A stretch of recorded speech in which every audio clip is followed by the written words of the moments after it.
The whole entry of women into Xavier changed the complexion of the place.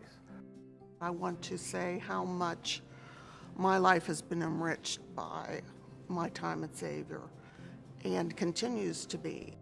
From the Women's Center, from the various leadership positions on campus, from the added creativity and questioning who we are as people, who we can be, and who we serve, all has been helpful and highlighted and enhanced by the presence of women on campus. A moment like this, I think, is a chance to look back and look forward, to see where we've come by looking back, and by looking forward to see where we have yet to go.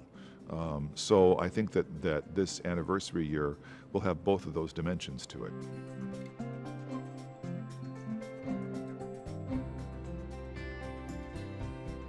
In 1831, as the city of Cincinnati was expanding on the banks of the Ohio River, the Catholic Church founded the Athenaeum. Its primary purpose was to provide college education to men in the areas of liberal arts and religion. The Society of Jesus, or the Jesuits, took over the school in 1840 and continued the all-male tradition for another 74 years.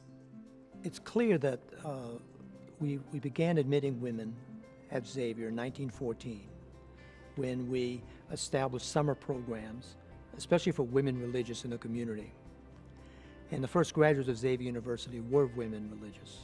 Over the next few decades, Xavier began admitting women through the evening college, summer classes, and a co-educational graduate program. So women have been a part of Xavier for much longer than 40 years, but the formal introduction of women in the undergraduate day college is 1969. There were a number of reasons Xavier decided to discontinue its 138-year-old single-sex undergraduate admission policy, but the primary reason was to enhance Xavier's learning environment. 52 women were admitted as full-time day students in the fall of 1969. Patty Burke was part of that group, though she actually started her Xavier career in the evening program in 1966. Some of the men were not really too happy to see us there. Their position was they had come to an all-male institution, and clearly we didn't belong there. I really don't remember, any discussion or great buildup about it. I was accepting of it, sure, and there was a lot of change going on in 1969. The more you got involved, and the more you made friends, and the more you got to do things, I gotta say, as years when I enjoyed it. A lot of things began to change at Xavier. In 1972, Xavier opened Breen Lodge, which became the focal point for programming which addressed a wide range of women's topics. The focus was, of course, the transition of women, the whole feminist movement, feminist theology, all the things that flux that was going on, and supporting those activities and supporting the women here at Xavier. Another area that took on a new dimension was athletics. We started a basketball program pretty much from scratch and went around and, just put up flyers and said, come out and play, and you really didn't have to try out. There were no scholarships. We had no budget. Our t-shirts were, the numbers were sewn on by Marcia's mom for our uniforms. When Xavier admitted women as full-time day students in 1969, there were only 2 full-time women faculty members.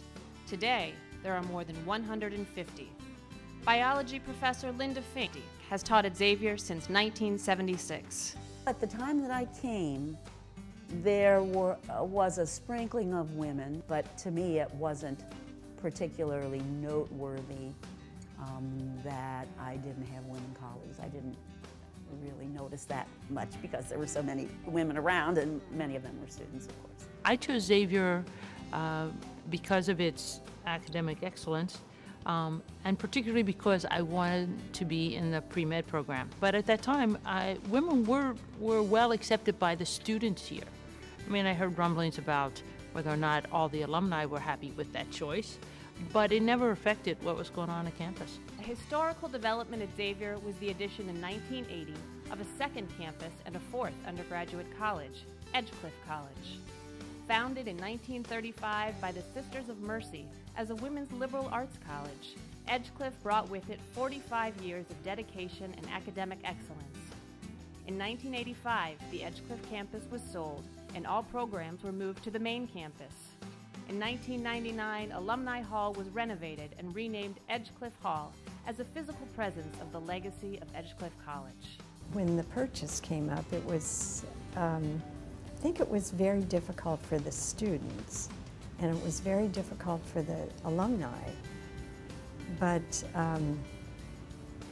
we knew, the faculty knew, that it was absolutely necessary, that we would not have been able to stay in operation. Social work was one field that I think Xavier did not have.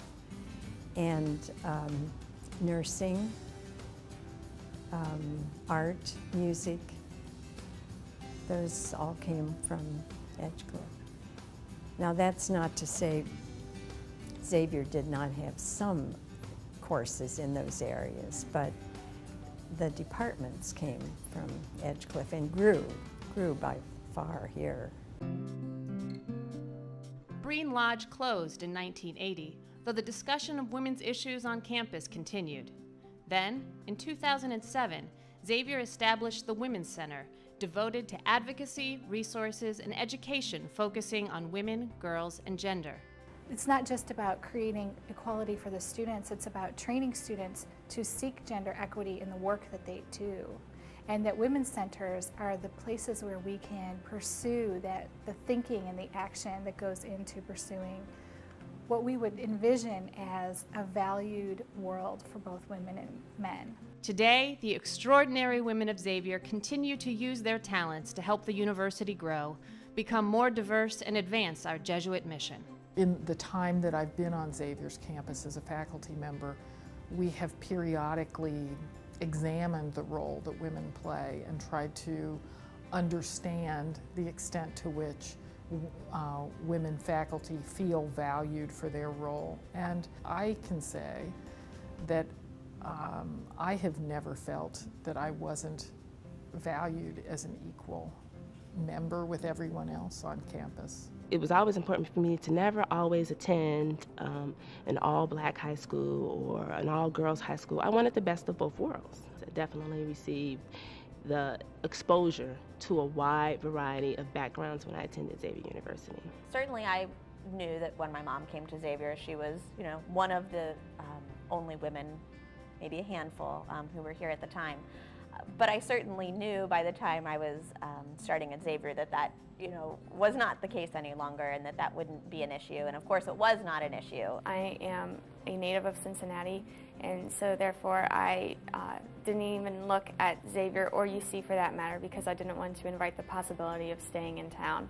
And so on a whim, I actually did visit Xavier and fell in love with it. Seeing the campus, like I said, seeing how the students were interacting with each other, they were so, close and so warm and welcoming, and I knew that this place would be just like that for everyone else. I think understanding the impact of the women that came before us helps us understand what has been tried, what has been successful, but more importantly also helps us understand that we are strong, we are resourceful, there is promise, and there is hope.